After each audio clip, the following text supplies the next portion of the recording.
بسم الله الرحمن الرحيم. الحمد لله رب العالمين، والصلاة والسلام على سيد الأنبياء والمرسلين وعلى آله وأصحابه أجمعين. أما بعد، فأعوذ بالله من الشيطان الرجيم. بسم الله الرحمن الرحيم. ياسين والقرآن الحكيم إنك لمن المرسلين على صراط مستقيم تنزيل العزيز الرحيم لتنذر قوما ما أنذر آباؤهم فهم غافلون.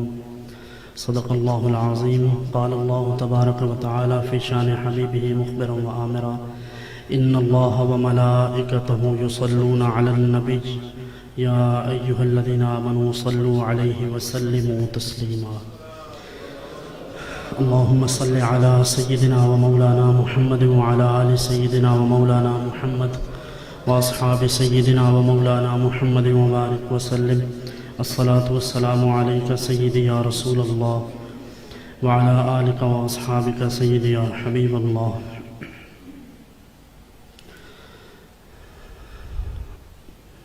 بعد از حمد و صلات، درس قرآن کی آج کی اس نشست میں میرے برادر مکرم جناب صاحبزادہ سید شجاعت علی حسین شاہ صاحب زیدہ شرف ہو وہ تشریف لائے ہیں، اور یقیناً ان کی سرپرستی اور ان کی نگرانی میں ہی یہ درس کا اہتمام کیا گیا ہے. دیگر بھی جو احباب تشریف لائے، میں ان سب کا شکریہ ادا کرتا ہوں. آج سورہ یاسین اور اس کے ابتدائی چند آیات میں آپ کی خدمت میں عرض کروں گا. اللہ رب العزت مجھے صحیح بیان کرنے کی توفیق عطا فرمائے. نبی اکرم صلی اللہ علیہ وآلہ وسلم نے اس سورہ مبارکہ کے متعلق ارشاد فرمایا کہ ہر چیز کا ایک دل ہے، اور قرآن کا بھی ایک دل ہے، اور قرآن کا دل وہ سورہ یاسین ہے. پھر ارشاد فرمایا کہ اس سورت کو پڑھنے والا شخص اگر رات کو پڑھے گا تو اس حال میں اگر وہ فوت ہو گیا تو اللہ تعالیٰ اس کی مغفرت فرمائے گا.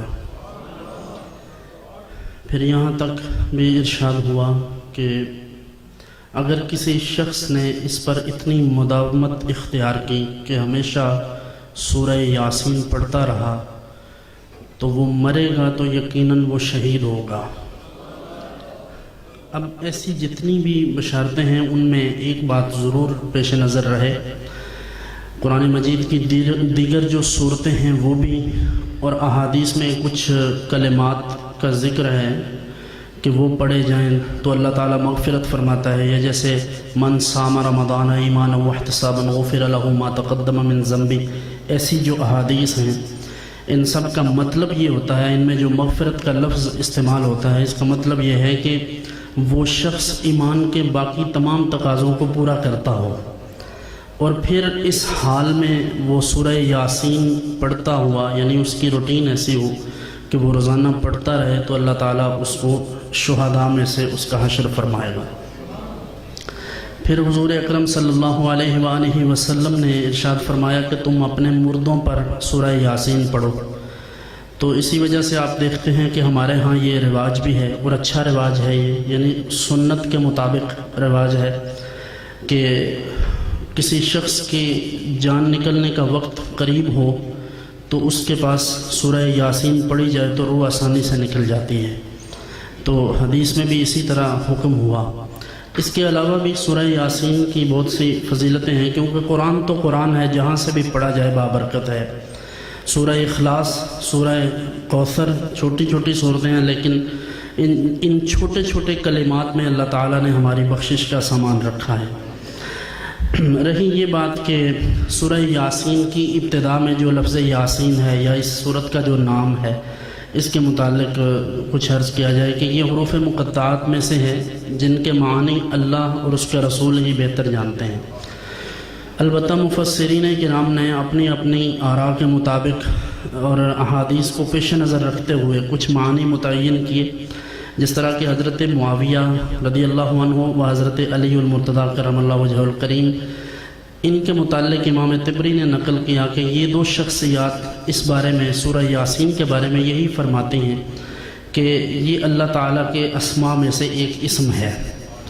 ابن عباس یعنی عبداللہ ابن عباس رضی اللہ تعالیٰ عنہما وہ ارشاد فرماتے ہیں کہ یہ حبشی زبان میں اے انسان کا جو ہے وہ ترجمہ ہے، تو مراد اس سے حضور اکرم صلی اللہ علیہ وآلہ وسلم ہے۔ اور امام مالک رحمہ اللہ تعالی جو ائمہ اربعہ میں سے بڑی جلیل القدر شخصیت ہیں اور حضور صلی اللہ علیہ وآلہ وسلم کی امت میں سے سب سے زیادہ زبانی حدیثیں یاد کرنے والی بھی شخصیت ہیں، امام دار الہجرہ، امام مدینہ بھی ان کو کہا جاتا ہے۔ امام مالک رحمہ اللہ تعالی وہ فرماتے ہیں کہ یاسین نام نہ رکھا جائے۔ ان کا یہ کہنا ہے کہ یاسین اللہ تعالیٰ کی صفات میں سے ایک صفت ہے، جیسے کہ حضرت علی المرتضیٰ کا فرمانا۔ تو اب جب اللہ کی صفت ہے تو پھر کسی بندے کا نام اس طرح نہیں ہونا چاہیے۔ البتہ پھر علماء نے اس میں یہ توجیہ کی کہ یا اور سین دو حروف کا مجموعہ ہے یہ لفظ یاسین جو اللہ کی صفت ہے، اور وہ جو سلام علی الیاسین میں جو لفظ یاسین ہے جس کو یہ الف اور سین یہ اور نون کا مجموعہ، اردو میں یہ اس طرح بولا جائے گا، وغیرہ عربی میں تو یا الف سین یا نون یاسین اس طرح لکھا جائے تو اس میں کوئی حرج کی بات نہیں۔ اور ایک اور حدیث میں حضور اکرم صلی اللہ علیہ وآلہ وسلم نے اپنے جو اسماء ذکر فرمائے تو ان میں سے طٰہٰ اور یاسین کو بھی ذکر فرمایا۔ تو حضور علیہ السلام کا نام بھی ہے یہ، لیکن احتیاط اسی میں اعلیٰ حضرت فاضل بریلوی علیہ الرحمہ نے بھی فتاوی رضویہ میں اس بارے میں احتیاط کرنے کا بلکہ تھوڑا شدید حکم فرمایا ہے کہ یہ نام نہ رکھے جائیں۔ البتہ وہ توجیہ جو میں نے عرض کی کہ لفظ یاسین کو یہ اور سین کا مجموعہ جس طرح قرآن میں لکھا ہوا ہے اس طرح نہ لکھا جائے، اگر نام رکھا جائے تو پھر یہ الف یا سین یہ نون اس مجموعے کو بطور نام استعمال کیا جا سکتا ہے۔ یقیناً بات سمجھ آ گئی ہوگی۔ اللہ تعالیٰ نے قسم ارشاد فرمائی ہے اور ساتھ فرمایا والقرآن الحکیم، حکمت والے قرآن کی قسم، انک لمن المرسلین۔ کفار مکہ حضور اکرم صلی اللہ علیہ وآلہ وسلم کے بارے میں یہ کہتے تھے کہ آپ تو رسول نہیں ہیں، آپ نبی نہیں ہیں، آپ کو اللہ نے نہیں بھیجا، اور اس سلسلہ میں بڑی بڑی باتیں جس طرح کہ آقا کونین صلی اللہ علیہ وآلہ وسلم تشریف لے گئے طائف میں، حضور علیہ السلام کو بڑی توقع تھی کہ وہاں کے لوگ کچھ اس طرف آئیں گے، اور وہاں جن لوگوں سے جا کر بات کی معاذ اللہ انہوں نے اس زبان میں بات کی اور انہوں نے کہا کہ اللہ کو تمہارے علاوہ کوئی اور شخص نہیں ملا تھا رسول بھیجنے کے لیے۔ تو اس طرح کی باتیں بھی کہیں گئیں حضور علیہ السلام سے، تو اللہ تعالیٰ نے فرمایا کہ انک لمن المرسلین، محبوب بے شک آپ البتہ رسولوں میں سے ہی ہیں۔ لوگ جو کہتے ہیں وہ کہتے رہیں، حضور نے ابھی ارشاد نہیں فرمایا، اللہ تعالیٰ پہلے ارشاد فرماتا ہے۔ حضور علیہ السلام کی بات اللہ تعالیٰ خود ارشاد فرما دیتا ہے کہ محبوب آپ کو کہنے کی ضرورت نہیں پڑے گی، حالانکہ حضور بھی فرماتے رہے، لیکن اللہ تبارک و تعالیٰ نے خود تاکید فرمائی، انا کا بے شک آپ، لام تاکید بھی آ گیا اور حرف انا بھی، دونوں سے تاکید ہو گئی، مؤکد ہوا کہ لمن المرسلین، بے شک آپ رسولوں میں سے ہیں، علی صراط مستقیم، جو کہ سیدھی راہ پر بھیجے گئے ہیں۔ حضور صلی اللہ علیہ وآلہ وسلم اور دیگر انبیاء کرام و مرسلین، یاد رکھیے نبی اور رسول میں ایک فرق ہے۔ تمام انبیاء کرام علیہم السلام من حیث النبوہ برابر ہیں، تمام رسول اعظام اپنی اپنی رسالت کے اعتبار سے یعنی من حیث الرسالہ برابر ہیں، ان کی رسالت میں کوئی فرق نہیں۔ جس طرح کہ اللہ تعالیٰ ارشاد فرماتا ہے کہ تلک الرسل فضلنا بعضهم علی بعض، تو وہ فضیلت وہ رسالت کے علاوہ فضیلت ہے، اور اللہ نے خود بیان فرمائی منہم من کلم اللہ، وہ فضیلت رسالت کی فضیلت نہیں، رسول ہونے کے اعتبار سے تمام رسول برابر، نبی ہونے کے اعتبار سے تمام نبی برابر ہیں، لیکن اللہ نے جو ایکسٹرا خوبیاں کسی کو عطا فرمائیں تو وہ کسی دوسرے کے منافی نہیں ہیں، کسی دوسرے کی شان اس سے کم نہیں ہوتی۔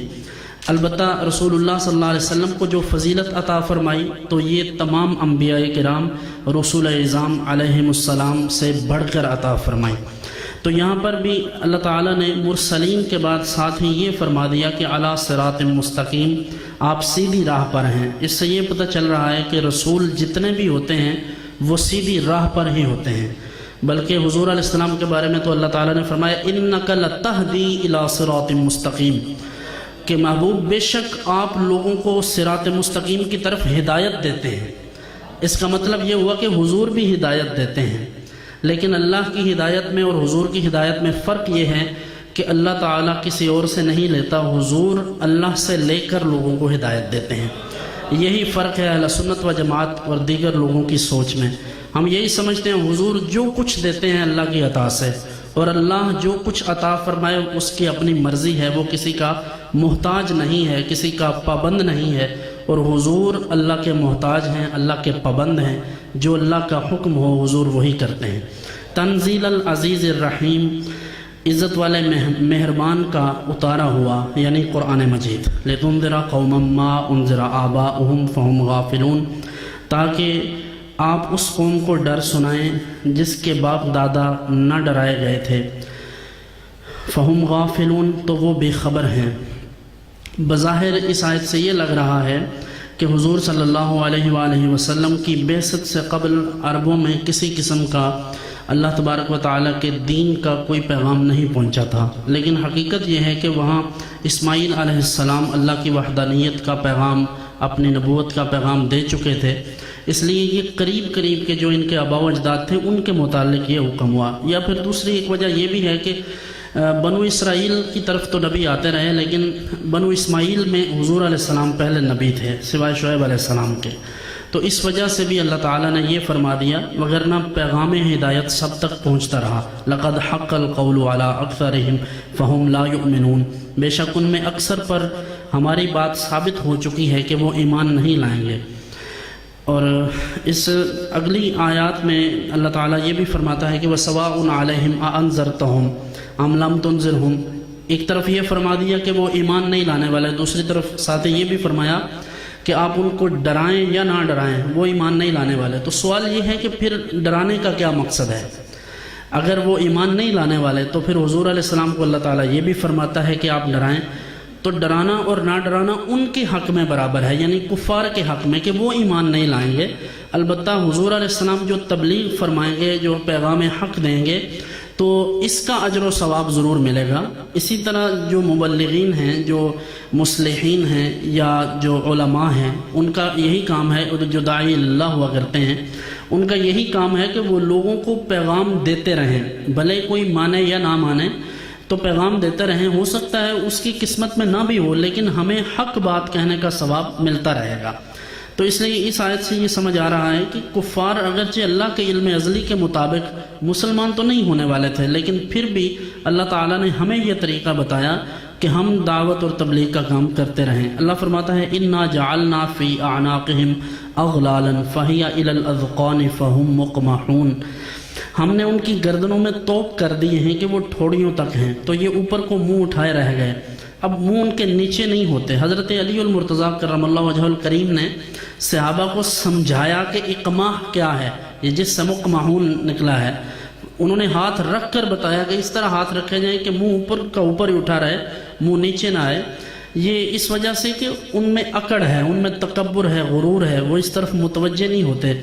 اور وَجَعَلْنَا مِن بَيْنِ أَيْدِيهِمْ سَدًّا، اور ہم نے ان کے آگے دیوار بنا دی، وَمِن خَلْفِهِمْ سَدًّا، اور ان کے پیچھے ایک دیوار، فَأَغْشَيْنَاهُمْ فَهُمْ لَا يُبْصِرُونَ، اور انہیں اوپر سے ڈھانک دیا تو انہیں کچھ نہیں سوجتا، کچھ نہیں دکھائی دیتا۔ ابو جہل نے اور اس کی پارٹی نے، خاص طور پر دو مخزومی ساتھیوں نے یہ آپس میں مشاورت کی، شیطان تو فارغ نہیں بیٹھتا، وہ تو لگا رہتا ہے، تو اس نے کہا کوئی کام کرواتے ہیں ان سے، ان کو اکٹھا کیا، اور ابو جہل نے قسم اٹھا لی، کہا کہ اب اگر میں محمد صلی اللہ علیہ وآلہ وسلم کو دیکھوں گا نماز میں تو ان کا سر کچل دوں گا معاذ اللہ پتھر سے۔ اور یہ کمبخت اٹھا اور جا کر پتھر مارنے لگا۔ اب جب ہاتھ اٹھایا تو وہی پتھر واپس اس کے گلے کی طرف آ گیا، یعنی ہاتھ سمیت۔ تو شاید اللہ تعالیٰ نے گردن والی وہ جو بات ہے، توق والی، وہ اسی طرف اشارہ کیا ہو، بعض مفسرین کا یہ بھی کہنا ہے۔ لیکن پھر جب یہ واپس آیا تو اس کے دوسرا ساتھی جو تھا اس نے کہا ہاں بھئی کیا ہوا؟ کہا میرے ساتھ تو یہ ہوا ہے۔ اس نے کہا لو تم سے نہیں ہوا، میں کرتا ہوں۔ وہ گیا، اس نے جا کر جب پتھر اٹھا کر حضور علیہ السلام کی طرف ہونا چاہا تو وہ اندھا ہو گیا۔ اب وہ اسی طرح واپس آیا تو اس کو یہ بھی نظر نہیں آ رہے تھے۔ انہوں نے پوچھا ہاں تمہارے ساتھ کیا ہوا ہے؟ اس نے کہا مجھے تو وہ نظر نہیں آ رہے تھے، آواز سنائی دے رہی تھی۔ اب تیسرا بڑے غصے سے اٹھا، اس نے کہا تم سے تو کچھ نہیں ہوا، میں کروں گا۔ وہ اٹھا تو وہ ایسا بے وقوفوں کی طرح واپس پلٹا کہ سیدھا ایسے منہ کے بل گر پڑا۔ انہوں نے پوچھا تمہیں کیا ہوا ہے؟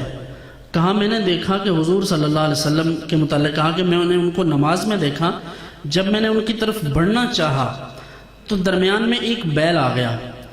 وہ بیل اتنا بڑا تھا کہ میں نے آج تک اس جیسا بیل نہیں دیکھا۔ کہا کہ تم آگے کیوں نہیں بڑھے؟ کہتا اگر آگے بڑھ جاتا تو وہ مجھے کھا ہی جاتا۔ حالانکہ بیل انسانوں کو کھاتے تو نہیں ہیں، لیکن یہ اللہ تعالیٰ نے معجزہ دکھایا کہ حضور صلی اللہ علیہ وسلم بظاہر نماز میں ہیں لیکن حضور علیہ السلام کو کس طرح محفوظ رکھا۔ اسی لیے اللہ فرماتا ہے فَإِنَّكَ بِأَعْيُنِنَا، محبوب ہم تو آپ کو تکتے رہتے ہیں، جیسا اللہ کی شان کے لائق ہے۔ یہ عام لوگوں کا دیکھنا نہیں ہے۔ فَإِنَّكَ بِأَعْيُنِنَا کا مطلب کہ حضور علیہ السلام کی طرف دھیان ہے اللہ کا، خاص مہربانی ہے اللہ کی۔ تو اس لیے اللہ کی مہربانی حضور پر ہے تو کوئی حضور کو کیسے تکلیف دے سکتا ہے؟ تو حضور علیہ السلام کو اس طرح دیکھ کر نماز میں انہوں نے بڑی کوشش کی لیکن ناکام ہوئے۔ اللہ تعالیٰ نے اس بیل کی اس مثال کو اس طرح واضح فرمایا کہ وَجَعَلْنَا مِن بَيْنِ أَيْدِيهِمْ صَدًّا وَمِن خَلْفِهِمْ صَدًّا، ان کے پیچھے بھی اور ان کے آگے بھی دیوار بنا دی، انہیں کچھ نہیں سوچتا۔ یہ آیت ان کے حق میں نازل ہوئی تھی۔ تو وہ اندھے ہیں۔ اسی طرح حضور علیہ السلام، اسی واقعے کو بعض علماء نے اس طرح بھی لکھا ہے، حضور علیہ السلام کا شان اقدس پر جلوہ گر تھے۔ ان خبیثوں نے یہ سوچا کہ آج تو حضور باہر نکلیں گے تو ہم ایذا دیں گے، اور جب حضور صلی اللہ علیہ وسلم باہر نکلے، مفسرین کہتے ہیں حضور علیہ السلام نے سورہ یاسین کی ابتدائی 9 آیات تلاوت کی، اور اسی دوران ہاتھ مبارک میں مٹی پکڑی اور ان کی آنکھوں کی طرف پھینکی اور حضور باہر تشریف لے گئے۔ ایک شخص وہاں سے گزرا، اس نے ان کو دیکھا، ان کفار کو، کہا کہ آپ کیوں بیٹھے ہوئے ہیں؟ کہنے لگے کہ آج تو ہم ان کو ماریں گے معاذ اللہ، کچھ بھی لفظ اس طرح کے استعمال کیے گستاخانہ۔ اس نے کہا بے وقوفو، وہ تو حرم میں موجود ہیں، وہ تو یہاں پر ہیں ہی نہیں، تم انہیں ڈھونڈتے ہو۔ تو اب دیکھیں، میں ایک بات تھوڑی سی ترش ہے، تھوڑی سی تیزی والی بات ہے کہ حضور صلی اللہ علیہ وسلم تشریف لے گئے، کفار کی آنکھوں میں مٹی پڑ گئی، کنکریاں پڑ گئیں، ان کو نظر نہیں آیا۔ کچھ لوگ آج بھی ہیں جو کہتے ہیں حضور آتے ہیں تو ہمیں نظر نہیں آتے۔ تو میں کہتا ہوں کہیں ایک کنکری ان کی بھی آنکھ میں نہ پڑ گئی ہو، ان کو کیوں نہیں نظر آتے؟ آنکھ والوں کو تو اب بھی نظر آتے ہیں، اس لیے کہ زندہ ہیں۔ اللہ کے نبی مردہ ہوتے ہی نہیں، انبیاء کرام، رسول اعظام، وہ مرتے نہیں، ان کی موت اور موت ہے۔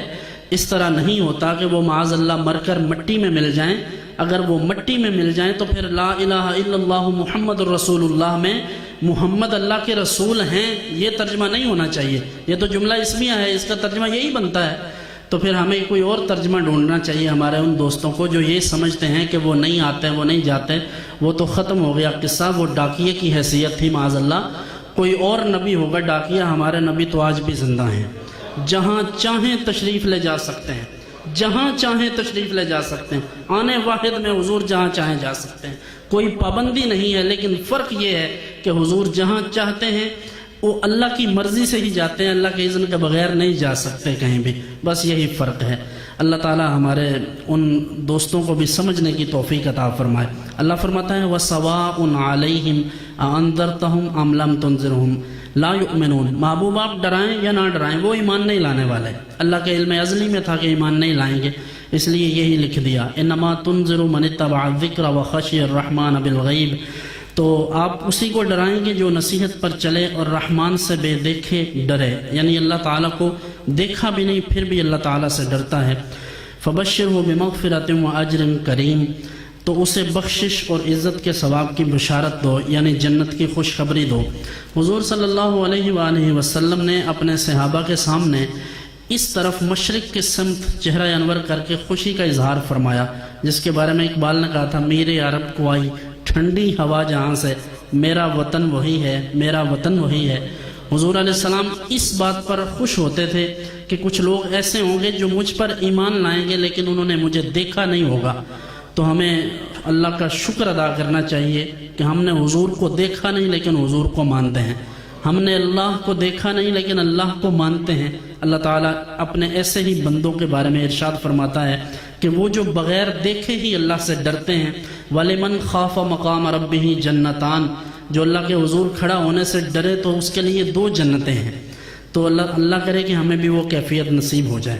اللہ تعالیٰ ارشاد فرماتا ہے اِنَّا نَحْنُ نُحْيِي الْمَوْتَى وَنَكْتُبُ مَا قَدَّمُوا وَآثَارَهُمْ، بے شک ہم مردوں کو جلائیں گے یعنی زندہ کریں گے، جلانا اور ہے جلانا اور ہم لکھ رہے ہیں جو انہوں نے آگے بھیجا اور جو نشانیاں پیچھے چھوڑ گئے۔ بنی سلمہ کے کچھ لوگوں نے حضور اکرم صلی اللہ علیہ وآلہ وسلم سے عرض کیا کہ ہم اپنا گھر مسجد کے قریب کرنا چاہتے ہیں، تو حضور علیہ السلام نے منع فرما دیا۔ یا اس طرح ہے کہ حضور کو پتہ چلا کہ کچھ لوگ اپنا گھر تبدیل کر کے مسجد کے قریب رہنا چاہتے ہیں تاکہ آسانی سے مسجد میں پہنچ جایا کریں، تو نبی کریم صلی اللہ علیہ وآلہ وسلم نے فرمایا کہ نہیں، تم ادھر ہی رکے رہو، کیونکہ تمہارے جو قدموں کے نشان ہیں مسجد کے لیے جو تم چل کر آتے ہو یہ بھی لکھے جاتے ہیں، یعنی تمہاری نیکیاں لکھی جاتی ہیں۔ اللہ تعالیٰ نے اسی مقام پر یہ ارشاد فرمایا کہ اِنَّا نَحْنُ نُحْيِي الْمَوْتَى وَنَكْتُبُ مَا قَدَّمُوا وَآثَارَهُمْ، کہ ہم ان کے قدموں کے نشان بھی لکھ لیتے ہیں، یعنی وہ جو مسجد کی طرف چل کر آتے ہیں تو ہم ان کے نشان بھی ان کی نیکیوں میں لکھتے ہیں، قیامت کے دن وہ بھی کام آئیں گے۔ وَكُلَّ شَيْءٍ أَحْصَيْنَاهُ فِي إِمَامٍ مُبِينٍ، اور ہم نے ہر شے لوح محفوظ پر لکھ دی ہے، ہر شے وہاں پر موجود ہے۔ وَاضْرِبْ لَهُم مَّثَلًا أَصْحَابَ الْقَرْيَةِ، اور ان سے نشانیاں بیان کرو اس شہر والوں کی، انطاکیہ شہر ہے یہ۔ اور فرمایا اِذْ جَاءَهَا الْمُرْسَلُونَ، جب ان کے پاس فرستادے آئے، رسول آئے۔ حضرت جناب سیدنا عیسیٰ علیہ السلام نے 2 شخصوں کو بھیجا انطاکیہ میں یہاں تبلیغ کے لیے کہ لوگ اللہ کی وحدانیت کا اقرار کریں اور اللہ کو ایک مانیں اور بت پرستی چھوڑیں۔ وہ لوگ جب شہر میں داخل ہوئے تو وہاں دیکھا کہ ایک بوڑھا شخص ہے جو کھیتی باڑی کر رہا ہے۔ انہوں نے اس شخص سے کہا کہ ہم بھیجے ہوئے ہیں اللہ کی طرف سے، ہمیں عیسیٰ علیہ السلام نے بھیجا ہے اس کام کے لیے کہ ہم اللہ کی توحید کی بات کریں، اللہ رب العزت کا پیغام لوگوں تک پہنچائیں، لوگوں کو بت پرستی سے منع کریں۔ اس شخص نے کہا تمہارے حق ہونے کی دلیل کیا ہے؟ انہوں نے کہا کہ ہم مردوں کو ہم بیماروں کو شفا دیتے ہیں، اندھوں کو بھی آنکھیں دیں گے۔ تو کہا ٹھیک ہے، میرا ایک بچہ بیمار ہے، وہ میں لاتا ہوں، اگر صحیح ہو گیا تو مان جاؤں گا۔ تو انہوں نے وہ بچہ پیش کیا، 2 سال بیمار تھا۔ بعض نے کہا کہ وہ خود بیمار تھے، حبیب نجار ان کا نام ہے۔ تو حضور علیہ السلام نے اس کا ذکر باقاعدہ فرمایا۔ تو اب کہتے ہیں کہ ان کے پاس جب لایا گیا تو انہوں نے دعا کی یا ہاتھ پھیرا تو وہ شخص ٹھیک ہو گیا۔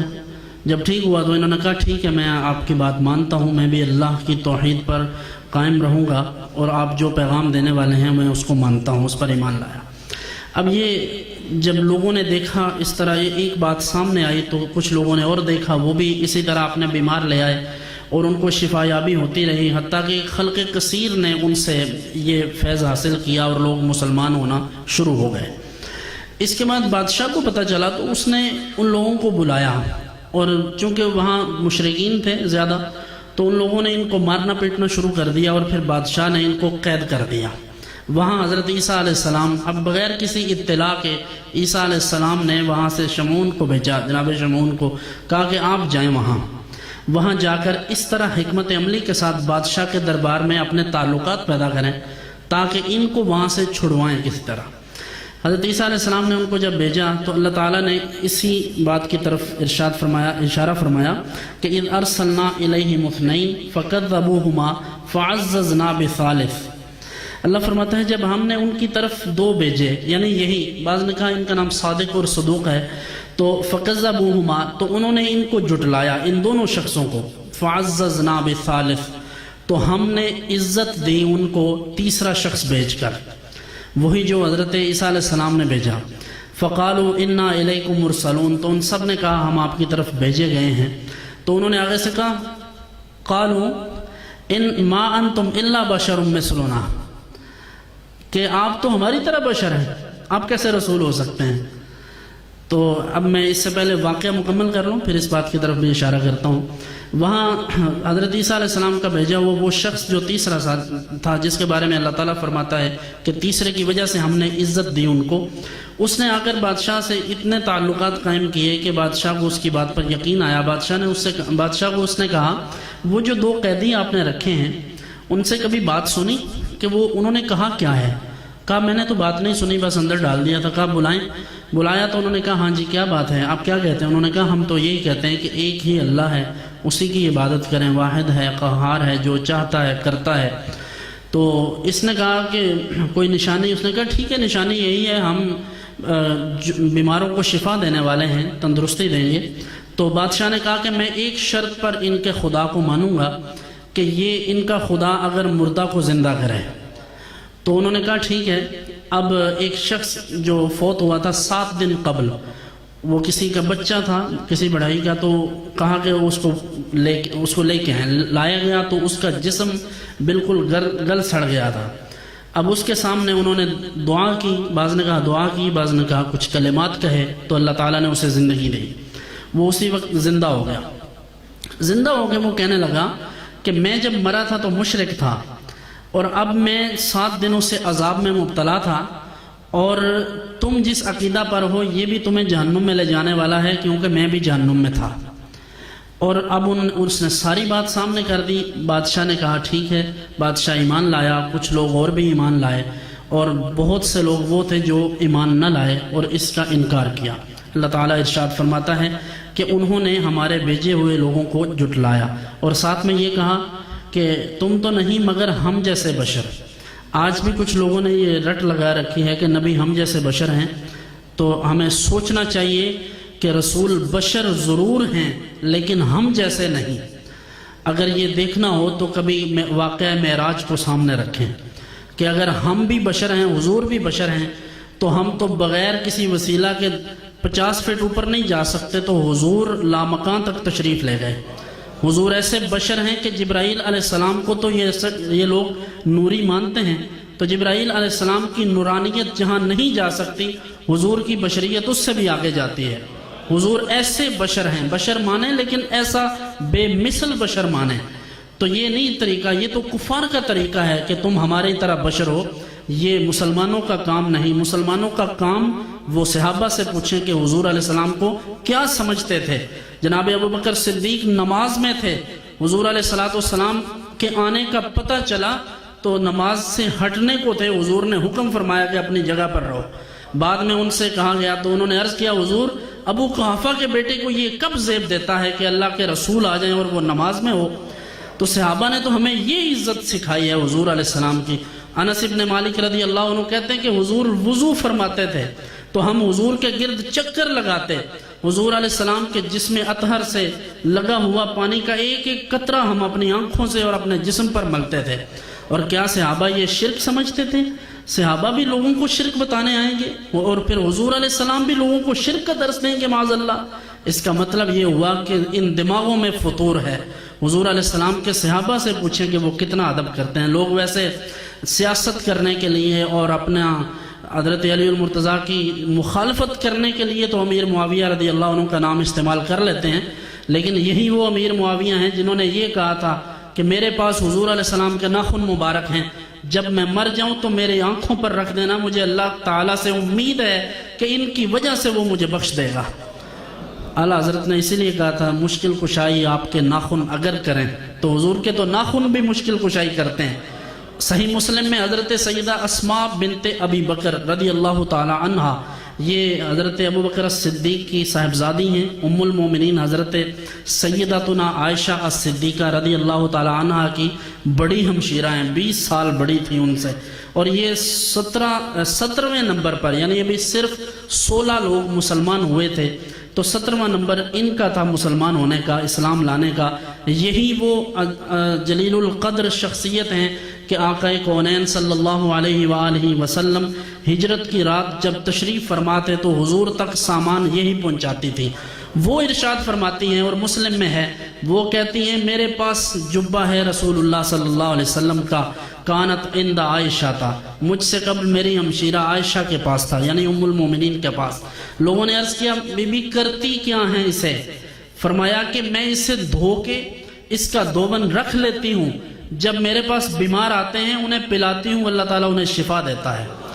حضور کے جبے سے اللہ شفا دے رہا ہے، حضور کے ناخنوں سے، حضور کے بالوں سے۔ خالد ابن ولید رضی اللہ عنہ سے کسی نے کہا کہ بڑی اچھی تلوار چلاتے ہو، بڑے ماہر، کہا نہیں، اس بال کا کمال ہے جو حضور علیہ السلام کا بال مبارک میں نے اپنی ٹوپی میں رکھا ہوا ہے۔ تو حضور علیہ السلام کے متعلق یہ خیال کرنا کہ وہ بشر ہیں، وہ ہم جیسے ہیں، ان کی حیثیت گاؤں کے چودھری کسی ہے، یہ بڑی جاہلانہ باتیں ہیں اور یہ کفار کے قول مقولے ہیں، یہ مسلمانوں کی باتیں نہیں ہیں۔ اگر ہم نے صحابہ سے دین سیکھا ہوتا تو کبھی بھی یہ باتیں نہ کرتے، لیکن ہمیں فخر ہے اس بات پر کہ ہم اہل سنت و جماعت ہیں، اور یہ حصہ ہمیں ہی ملا ہے اور ہمیں ہی ملے گا کہ اللہ تعالیٰ نے ہمیں ادب نصیب فرمایا ہے۔ تو اللہ تعالیٰ نے ارشاد فرمایا کہ ان کفار کا یہی طریقہ تھا کہ وہ رسولوں کو یہی کہتے تھے کہ آپ ہماری مثل بشر ہیں، وما انزل الرحمن من شیء ان انتم الا تکذبون، تو رحمان نے کچھ نہیں اتارا، تم تو نرے جھوٹے ہو۔ قالوا ربنا یعلم انا الیکم لمرسلون، انہوں نے فرمایا ہمارا رب جانتا ہے کہ بے شک ضرور ہم تمہاری طرف بھیجے گئے ہیں، وما علینا الا البلاغ المبین، اور ہمارے ذمہ تو صرف پہنچا دینا ہے، یعنی بات لوگوں تک پہنچا دینا۔ قالوا انا تطیرنا بکم لئن لم تنتہوا لنرجمنکم وليمسنکم منا عذاب علیم، بولے ہم تمہیں منحوس سمجھتے ہیں، معاذ اللہ ان لوگوں کو منحوس سمجھا، ان پاکیزہ ہستیوں کو، کیونکہ کچھ دیر بارش نہیں ہوئی تھی، اللہ تعالیٰ نے آزمائش دی ان کو، تو بارش نہیں ہوئی تھی، تو اس وجہ سے کہنے لگے ہم منحوس سمجھتے ہیں، بے شک اگر تم باز نہ آئے تو ضرور ہم تمہیں سنسار کریں گے، بے شک ہمارے ہاتھوں تم پر دکھ کی مار پڑے گی۔ انہوں نے فرمایا قالوا طائرکم معکم ان ذکرتم بل انتم قوم مسرفون، انہوں نے فرمایا تمہاری نحوست تمہارے ساتھ ہے، یعنی تم خود منحوس ہو، وہ کفار خود منحوس تھے مشرکین، کیا اس پر بدکتے ہو کہ تم سمجھائے گے، بلکہ تم حد سے بڑھنے والے ہو۔ وجاء من اقصى المدینة رجل یسعى، وہی حبیب نجار جس نے سب سے پہلے اس دعوت کو قبول کیا تھا، وہ دوڑتے ہوئے ہے۔ اللہ کو اس کی ادا کتنی پسند آئی کہ اللہ نے قرآن میں اس کا ذکر کر دیا، کہا کہ شہر کے پرلے کنارے سے ایک شخص دوڑتا ہوا آیا اور اس نے کہا جبکہ وہ لوگ ان کو مارنے لگے تھے، کہا یا قوم اتبعوا المرسلین، اے میری قوم بھیجے ہوں کی پیروی کرو، جن کو اللہ نے بھیجا ہے ان کی بات مان لو۔ اتبعوا من لا يسألكم اجرا وهم مهتدون، تم ایسوں کی پیروی کرو جو اجر نہیں مانگتے۔ لوگ دو باتیں کرنے کا پیسہ لیتے ہیں، 2 شعر پڑھنے کا بھی پیسہ لیتے ہیں، لیکن انبیاء مرسلین کا یہ کام ہے کہ وہ جو بھی کریں دعوت اور تبلیغ کا کام، اس پر کوئی اجر نہیں مانگتے، اور اگر وہ مانگیں تو اللہ کے حکم سے مانگتے ہیں۔ جس طرح حضور علیہ السلام نے فرمایا، اللہ تعالیٰ نے حضور کو فرمایا قُلْ لَا أَسْأَلُكُمْ عَلَيْهِ أَجْرًا إِلَّا الْمَوَدَّةَ فِي الْقُرْبَى، محبوب اور کوئی اجر نہ مانگے، یہ فرما دیں کہ میرے قریبیوں سے محبت کیا کرو، مودت کرو ان سے۔ تو یہاں پر فرمایا، انہوں نے کہا، حبیب نجار نے کہا کہ جو تم سے اجر نہیں مانگتے اور وہ ہدایت پر ہیں۔ یہ چند کلمات جو آپ کے سامنے عرض کیے، اللہ تعالی ہمیں عمل کی بھی توفیق عطا فرمائے اور اس کو آگے بھی پہنچانے کی توفیق عطا فرمائے۔ وآخر دعوایا ان الحمد للہ رب العالمین۔